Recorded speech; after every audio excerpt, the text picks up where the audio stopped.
السلام علیکم، میرا نام ڈاکٹر وجاہت احمد ہے اور آپ دیکھ رہے ہیں یوٹیوب اور فیس بک۔ آج کل مچھر بہت زیادہ ہو گئے ہیں، کیا خیال ہے؟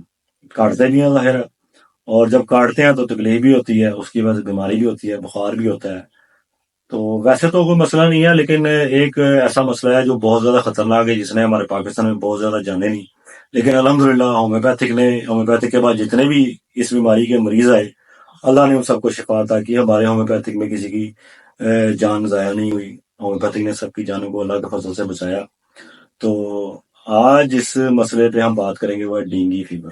ڈینگی فیور انتہائی خطرناک بیماری ہے، جس کی وجہ سے آپ کے WBCs امبیلنس ہو جاتے ہیں اور آپ کی ہڈیوں میں درد ہوتا ہے۔ اس کو عام طور پہ کہتے ہیں ہڈ توڑ بخار۔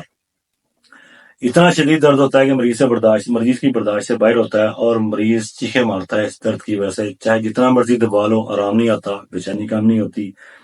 تو یہ انتہائی خطرناک مرض ہے۔ پاکستان میں کیا پوری دنیا میں بہت سارے اس کے وکٹمز ہیں، بہت سارے لوگوں کی جانیں گئیں۔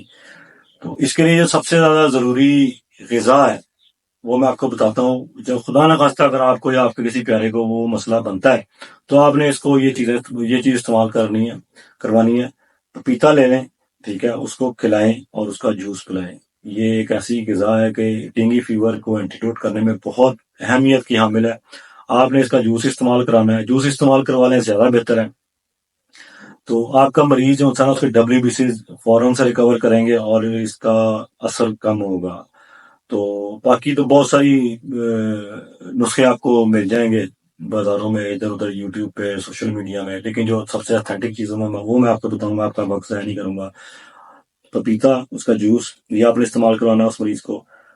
غذا ساری سخت قسم کی غذا بند کر دینی ہے، زود ہضم غذا استعمال کرانی ہے، جو کا دلیا، دوسرے جوسز، لیمن جوس کیا کہتے ہیں، اورنج کا جوس، پپیتے کا جوس، سیب کا جوس، ٹھیک ہے، سیب وغیرہ استعمال کروانا ہے۔ اس طرح کی اس کو زود ہضم غذا استعمال کرانی ہے، سخت غذا اس کی بالکل بند ہے۔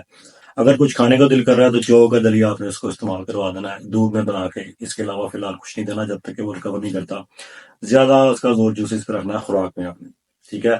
رہی میڈیسن کی بات، میڈیسن اس کی بہت سمپل سی ہے، بہت کمال میڈیسن ہے، اور اس کا ہمارا ریکارڈ رہا ہے کلینکل پریکٹس میں 3 دن میں پیشنٹ ہمارا ریکور ہوتا رہا ہے۔ جتنے بھی ہمارے پاس ڈینگی، جب یہ پینڈیمک آیا تھا ڈینگی کا، تو ہمارے پاس جتنے بھی کیسز آئے تھے میکسیمم 3 دن میں ریکور ہو گئے تھے الحمدللہ۔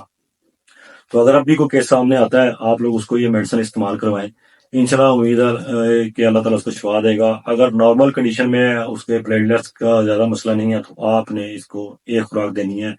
اگر اس کی زیادہ حالت خراب ہے، درد زیادہ ہے، تو صبح شام ایک ڈوز دینی ہے، بس اس سے زیادہ کی ضرورت نہیں پڑے گی، کیونکہ اس کا اثرات اب کم ہو گئے ہیں۔ اگر کسی کو ڈینگی ہوتا بھی ہے تو زیادہ خراب نوعیت کا نہیں ہوتا۔ اس میں جو میڈیسن استعمال ہوتی ہے اس کا نام ہے یوپرٹوریم پرف۔ اس کو آپ نے 200 پوٹینسی میں لینا ہے، اور اس کی ایک خوراک مریض کو دینی ہے روزانہ کی بنیاد پہ۔ 2 سے 3 دن میں، میکسیمم 4 دن میں مریض ریکور ہو جائے گا۔ اگر آپ کو اس مسئلے میں کوئی کنفیوژن ہے، کوئی پریشانی ہے، یا آپ کو مرض کی سمجھ نہیں آ رہی، علامتوں کی سمجھ نہیں آ رہی، آپ کمنٹ سیکشن میں پوچھ سکتے ہیں، میں آپ کو مکمل گائیڈ کر دوں گا۔ آپ نے اس کی ایک ڈوز دینی ہے اس کو۔ زیادہ طبیعت خراب ہے، بہت زیادہ ایکٹیو اس کا مرض ہے، تو آپ نے صبح اور شام 2 ڈوزیں دینی ہے۔ اس سے یہ ہوگا کہ 2 سے 3 دن میں آپ کا مریض نارمل ہو جائے گا، اس کے بخار اس کا اتر جائے گا، اس کی ہڈیوں کی جو درد ہے وہ ختم ہو جائے گی یا کم ہو جائے گی، آہستہ آہستہ وہ بھی ریلیف ہو جائے گا۔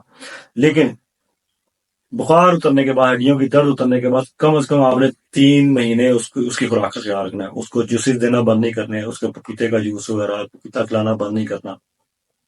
خوراک کا آپ نے لازمی خیال رکھنا ہے، کیونکہ اس کے ساتھ جو ویکنس ہوتی ہے وہ مہینوں پہ چلی جاتی ہے، سال پہ چلی جاتی ہے، ریکور نہیں ہوتی، کیونکہ اس میں آپ کا بلڈ سرکولیشن، بلڈ جو ہے نا WBC سے وہ متاثر ہوتے ہیں۔ تو آپ نے اس کی خوراک کا خاص خیال رکھنا ہے، ٹھیک ہے۔ بخار اترنے کے بعد بھی اس کو جوسز وغیرہ دے کے رکھنی ہے، تاکہ اس کے اندر جو توانائی جو اس کی ضائع ہوئی ہے اس بخار کی وجہ سے وہ ریکور ہو۔ اس میں ٹائم لگتا ہے، 3 ماہ بھی لگ جاتے ہیں، 6 ماہ بھی لگ جاتے ہیں، بعض کا 1 سال بھی لگ جاتا ہے۔ تو اس کا آپ نے خاص خیال رکھنا ہے۔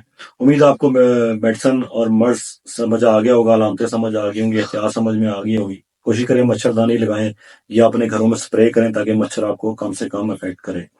تو انشاءاللہ اگلی ویڈیو میں ملیں گے، تب تک کے لیے اجازت دیجیے، اپنا اور اپنے پیاروں کا خیال رکھیے۔